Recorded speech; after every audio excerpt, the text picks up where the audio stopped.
All right, let's talk about first dates. They're exciting, they're nerve-wracking, and they come with this whole set of, well, unwritten rules. It's like there's this secret playbook, right?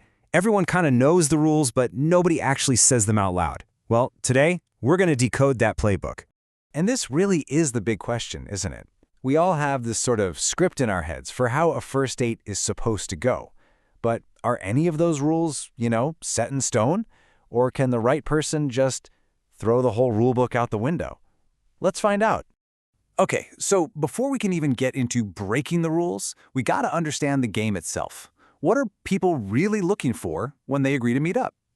For a coffee, a drink, whatever. Turns out it's probably a lot simpler than you think. So forget about some big movie-style romantic gesture or showing off. It really just boils down to two super simple things: a great personality and just connecting with someone who's a genuinely nice person. That's it. It's all about that human connection. Okay, so if the goal is to get to know someone's personality, then where's the best place to do that? I mean, the setting has to fit the vibe, right? You need a spot where you can actually talk without a ton of distractions. And yeah, the consensus pretty much lands on the classics: a restaurant or a bar. And it makes sense. They're perfect for it. They're public, they're casual. It's just a low-pressure spot where the whole point is just to talk. All right, picture this. You met up, the conversation was awesome, you figured out, okay, this is a cool, nice person, the date's over, and now we get to the big one, the unspoken rule. Should you go home with them? So when people are asked about this, the answer comes back fast. And it's an absolute, a hard no. It's like a line in the sand stated without a single hesitation. That's the rule. Period. And you see that same idea echoed again and again, maybe a little softer, but the message is exactly the same. There's this huge social expectation here, right? It's like the default setting is you just don't do that on a first date. So the message seems pretty clear, right? The official rule is a no-go. The social script says the date ends at the doorstep. End of story. Or is it? And this is where things get really interesting. Because, rules are one thing, but people are a whole other story. What happens when you dig a little deeper, past that first automatic, socially correct answer? See, the follow-up question totally changes the game. It stops being about some general, abstract rule and becomes about personal experience. And the second you shift from what's the rule to what have you done, well, the answer does a complete 180.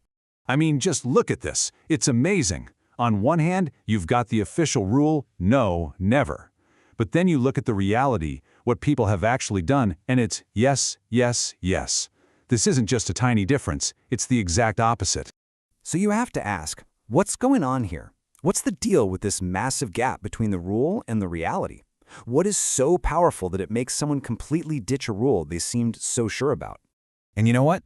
The answer isn't what you'd think. It wasn't about looks, it wasn't about money, it wasn't even about how perfect the date was. Nope. It was something way more basic and a lot harder to define. It all came down to this one simple phrase: we just clicked. That's it. That's the secret sauce. It's not something you can plan for, it's not a strategy, it's just a feeling. An intuition that just, poof, makes the rulebook disappear. So what does that even mean, the click? Well, you know what it is. It's that chemistry. It's when you're talking and the conversation just flows, and suddenly you realize hours have gone by. It's that gut feeling that you're just on the same page. It's a vibe, and you absolutely cannot fake it. And really, that's the big takeaway here. Look, social rules, dating scripts, they're not useless. They can be good guidelines. They give us a sense of what to expect.